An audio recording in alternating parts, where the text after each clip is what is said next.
Hello everyone, you are watching Shape Your Study, a banking and insurance channel. This is Suman ma'am. Today I am going to teach you bill of exchange.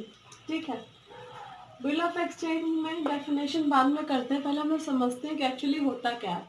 Bill of exchange एक ऐसा instrument है जो कि international trade में use होता है। कब use होता है? इंटरनेशनल ट्रेड में पेमेंट करने के लिए। तो हम लोग डिस्कस करते हैं कि पहले मान लीजिए ए है एक पर्सन और एक पर्सन बी है, इन दोनों के बीच में ट्रांजेक्शन होना है। मान लीजिए ए क्या कर रहा है, बी को गुड्स देता है।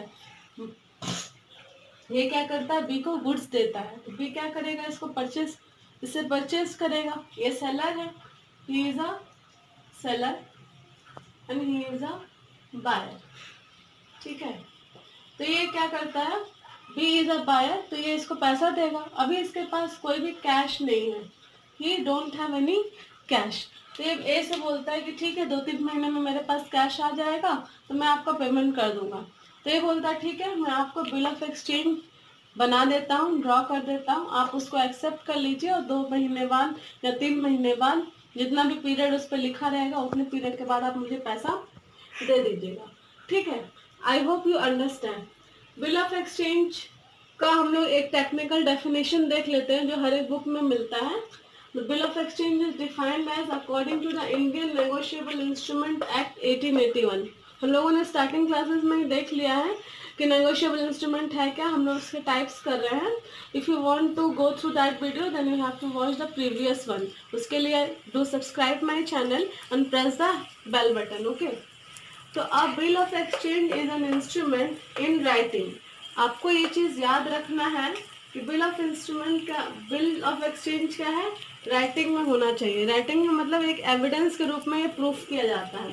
एंड अनकंडीशनल ऑर्डर, इसमें कुछ कंडीशंस नहीं होना चाहिए, हम बाद में फीचर्स में इसको डिटेल में डिस्कस करेंगे। Sign by the maker directing to pay a certain sum of money. Money जो है वो स्पेसिफिकली मेंशन होना चाहिए इसमें, only to or to the order of a certain person or to the bearer of the instrument. मतलब जो भी इसको बियर करेगा या जो भी इसको एक्सेप्ट करेगा या होल्ड करेगा उसी को क्या किया जाएगा, ये बिल ऑफ एक्सचेंज इशू किया जाएगा। ठीक है, अब हमने डिस्कस करते हैं कि बिल ऑफ एक्सचेंज के कितने टाइप्स होते हैं। How many types of bill of exchange are there? ये मेनली 2 टाइप्स के होते हैं। नंबर 1 होता है ऑन डिमांड और नंबर 2 होता है ऑन टर्म। तो आपको समझना है कि ऑन डिमांड क्या है और ऑन टर्म क्या है। ठीक है, ऑन डिमांड में मतलब है जब भी ये सेलर इससे डिमांड करेगा बायर से तो उसको पैसा दे देना पड़ेगा। यहाँ पे कोई भी टाइम का इशू नहीं होता है, मैच्योरिटी डेट की इशू नहीं होती है। लेकिन ऑन टर्म में जब हम लोग स्पेसिमेन बनाएंगे तो देखेंगे कि ऑन टर्म में हम लोग क्या करेंगे, मैच्योरिटी डेट के टाइम पे ही क्या करेंगे, बिल को पेमेंट करेंगे। उससे पहले बिल बैंक में नहीं जाएगा बैंकर के पास में। लेकिन ऑन डिमांड में सेलर जब भी बायर से डिमांड करेगा तभी उसको पेमेंट बना देना पड़ेगा। ठीक है, now we will discuss about the features of bill of exchange. हम लोगों ने डेफिनेशन कर लिया। एक चीज लेकिन याद रखिएगा, प्रोमिसरी नोट में क्या होता है, प्रोमिसरी नोट में जो मैच्योरिटी डेट होती है दैट विल बी 6 मंथ, और इसमें क्या होती है, आप 15 डेज 10 डेज से लेकर मैक्सिमम जो मैच्योरिटी डेट होती है वो क्या होती है, आपका 3 मंथ्स होती है। इस चीज़ को कंसिडर करिएगा। और एक चीज़ और है, प्रॉमिसरी नोट में क्या होता है, वर्ड प्रॉमिस लिखा हुआ होता है, यहाँ पे ऑर्डर लिखा हुआ होता है। ठीक है, और हम फीचर्स डिराइव करेंगे उस डेफिनेशन से ही। नंबर 1 फीचर्स क्या होगा, it must be in writing. क्या होगा पहला फीचर, इन राइटिंग। मैं पूरा सेंटेंस नहीं लिख रही हूँ, शॉर्टकट लिख रही हूँ जिससे आपको समझ में आ जाए। इन राइटिंग होना चाहिए। नंबर 2 होना चाहिए, it must B N unconditional order. It must B N unconditional order.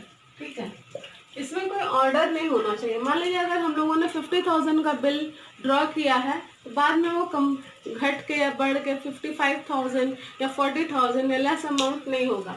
इसमें बाद में मान लीजिए जो परचेजर है वो बोल रहा है मेरे घर में प्रॉब्लम आ गई है, मेरे घर में दिक्कत आ गई है, तो ये सब चीज़ें नहीं चलेंगी। जो एक बार स्पेसिमेन में राइट डाउन हो गया, साइन हो गया तो वही होगा, that will not be change. ठीक है। अब हम आते हैं नंबर 3। इस नंबर 3 पे आते हैं। तो देयर आर 3 पार्टीज। नंबर 1 होता है ड्रॉयर, जिसको हम लोग मेकर भी बोलते हैं, और क्या बोलते हैं, सेलर। यहाँ पे याद रखिएगा कौन बिल ड्रॉ करता है, सेलर। प्रोमिसरी नोट में परचेजर या बायर करता है, इसको याद रखिएगा। ड्रॉई क्या हो गया, जो एक्सेप्टर होता है, और बायर। ठीक। और नंबर 3 क्या होता है, इंडोर्सी। ठीक है, इंडोर्सी या पेई भी इसको बोलते हैं कई कई जगह पे, पेई। मतलब कि अगर हम लोगों का बिफोर मैच्योरिटी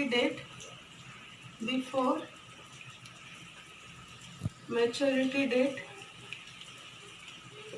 अगर जो ड्रॉयर है जिसने बिल बनाया है वो बिल को किसी दूसरे आदमी को ट्रांसफर करना चाहे, दूसरे थर्ड पर्सन को ट्रांसफर करना चाहे, या फोर्थ पर्सन को ट्रांसफर करना चाहे, that will be easily transferable. इसीलिए क्या बोलते हैं इसको, इंडोर्सी बोलते हैं या पे बोलते हैं। ठीक है, there must be 3 parties, drawer, drawee और इंडोर्सी या पे। ठीक है, इसको याद रखिएगा आप लोग। फोर्थ फीचर है हमारा amount of BI stands for bill of exchange must be definite मतलब एकदम फिक्स होना चाहिए उसका amount. The date of payment must be fixed one. अगर हम लोग स्पेसिमेन में या बिल ऑफ एक्सचेंज ड्रॉ करते समय डेट फिक्स करते हैं तो वो डेट चेंज नहीं होना चाहिए। ठीक है, चेंज बिल्कुल भी नहीं होना चाहिए। It must be sign by the maker acceptor, और आप लोग इंडोर्सी भी कर सकते हैं, पे भी कर सकते हैं। ये किसके द्वारा साइन किया जाता है, मेकर के द्वारा, एक्सेप्टर के द्वारा, और जो ट्रांसफरर होता है, ट्रांसफरी होता है, उनके द्वारा भी। The amount mention in the bill is payable either on demand or on the expiry of a fix period. मैंने स्टार्टिंग में ही बताया था आप लोगों को, बिल ऑफ एक्सचेंज क्या होता है, 2 पार्ट्स में डिवाइडेड होता है, ऑन डिमांड होता है, ऑन टर्म होता है। तो जब ऑन डिमांड होता है तो उस केस में क्या होता है, मैच्योरिटी डेट का कोई काम नहीं है। बिफोर मैच्योरिटी डेट जो सेलर होता है वो बायर से डिमांड कर सकता है मनी के लिए। ठीक है, बैंक में जा करके बिल ऑफ एक्सचेंज वो दिखा सकता है। और expiry of the fix period term के लिए यूज हुआ है। अगर हम लोग बिल में कोई स्पेसिफिक पीरियड मैच्योरिटी डेट लिख के दिए हैं, मैच्योरिटी डेट जो होगा, मैच्योरिटी डेट के बाद में जा करके वो ये बिल को दिखाएगा बैंकर को, पेमेंट अपना रिसीव कर लेगा। ठीक है, the amount is payable to bearer कोई भी हो, जो भी बिल ऑफ एक्सचेंज को बियर करेगा, चाहे वो बायर हो, चाहे वो सेलर हो, चाहे वो इंडोर्सी हो। ठीक है, इंडोर्सी हो तो उसके पास क्या हो जाएगा, बिल क्या हो जाएगा, जिसके पास भी वो होल्ड करेगा, जो भी होल्डर होगा उसी को क्या करेगा, पेमेंट मिलना है। बैंक ये नहीं देखेगा कि वो वेरीफाई करता है बैंक, तो नाम देखेगा, सिग्नेचर देखेगा, उसके बाद उसको पेमेंट करेगा। It bears a stamp. जब हम लोग स्पेसिमेन करेंगे तो वहां पे देखेंगे कि stamps is very mandatory to affix on the bill of exchange, क्योंकि स्टैम्प पेपर पे सब साइन करते हैं तो उसका प्रूफ क्या होता है, स्टैम्प होता है। तो the stamp will be affix on the bill of exchange. ये सारे आपके फीचर्स हैं। पार्टीज भी आपने समझ लिया क्या होता है। मेनली जो बिल ऑफ एक्सचेंज होता है वो इंटरनेशनल बिजनेस में, जैसे एक्सपोर्ट, इंपोर्ट, इंटरपोर्ट में यूज होता है, लेकिन डोमेस्टिक बिजनेस में भी कहीं कहीं पे हम लोग यूज करते हैं। क्लास 9 में आप लोगों को याद होगा, हम लोगों ने पढ़ा था letter of credit, international business, import export, तो उस केस में ये यूज होता है। तो बाद के क्लासेस में हम लोग बिल ऑफ एक्सचेंज का लेटर ऑफ क्रेडिट वाला पार्ट करेंगे। ठीक है, अभी आप लोग इतना समझ लीजिए।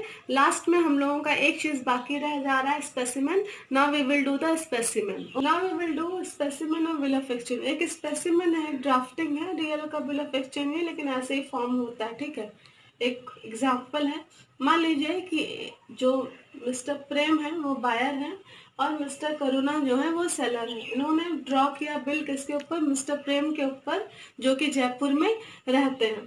तो कितने रुपीस का बिल है ये, 5 लाख का। यहाँ पे मैंने बताया था आपको फीचर्स में स्टैम्प होना जरूरी है, इसलिए मैंने रेड मार्क कर दिया जिससे आपको पता चले स्टैम्प होना जरूरी है। न्यू दिल्ली में बनाया जा रहा है क्योंकि जो सेलर जो मिस्टर करुणा है वो न्यू दिल्ली के हैं। उन्होंने 19 जून को ये बिल ड्रॉ किया। ठीक है, उसमें क्या लिखा है, सबसे पहले देख लीजिए क्या लिखा हुआ है। दैट मीन ये क्या है, टर्म बिल ऑफ एक्सचेंज है। यहाँ पे स्पेसिफिकली क्या हुआ, पीरियड मेंशन कर दिया है, मैच्योरिटी डेट की, that is 2 month. After date pay to me और my order the sum of ₹5 lakh. ये 5 लाख जो यहाँ पे वर्ड्स, जो यहाँ पे फिगर्स में है उसको हम लोग वहाँ पे वर्ड्स पर लिखेंगे फॉर वैल्यू रिसिप्ट। ये एक स्टेटमेंट है, इसी टाइप से लिखा जाता है बिल ऑफ एक्सचेंज। आपको क्लियर हुआ। एक्सेप्टेड बाय हुम, प्रेम। प्रेम कौन है, सेलर है और एक्सेप्टर है, ठीक है, ये सेलर है और सॉरी ये बायर है प्रेम, और he is a seller. Karuna is the seller, Prem is the buyer. तो buyer will accept the bill and he will draw the bill. Karuna कहाँ के रहने वाले हैं, न्यू दिल्ली के। ये यहाँ पे अपना एड्रेस देंगे, साइन करेंगे, अपने प्लेस का नाम लिखेंगे। अगर इनका 2 जगह एड्रेस है, मतलब ब्रांच ऑफिसेस भी हैं, तो यहाँ पे एड्रेस 2 डाल करके क्या कर सकते हैं, अनदर एड्रेस भी दे सकते हैं। और इनके पास भी अगर दूसरा एड्रेस है, ब्रांच ऑफिस है, तो वहाँ पे भी ये डिस्कस कर सकते हैं। Hope all of you will understand bill of exchange. ठीक है, आप पूरा वीडियो शुरू से लेके लास्ट तक देखिएगा, आपको कोई भी डाउट नहीं होगा। अगर कोई डाउट स्टिल रह जाता है तो कमेंट बॉक्स में जाकर के मेंशन कर दीजिएगा, मैं कोशिश करूंगी उस डाउट को ज़्यादा से ज़्यादा क्लियर करने के लिए। ठीक है, so all the best and see my whole video and do subscribe my channel and press the bell button also. Have a nice day. Bye bye.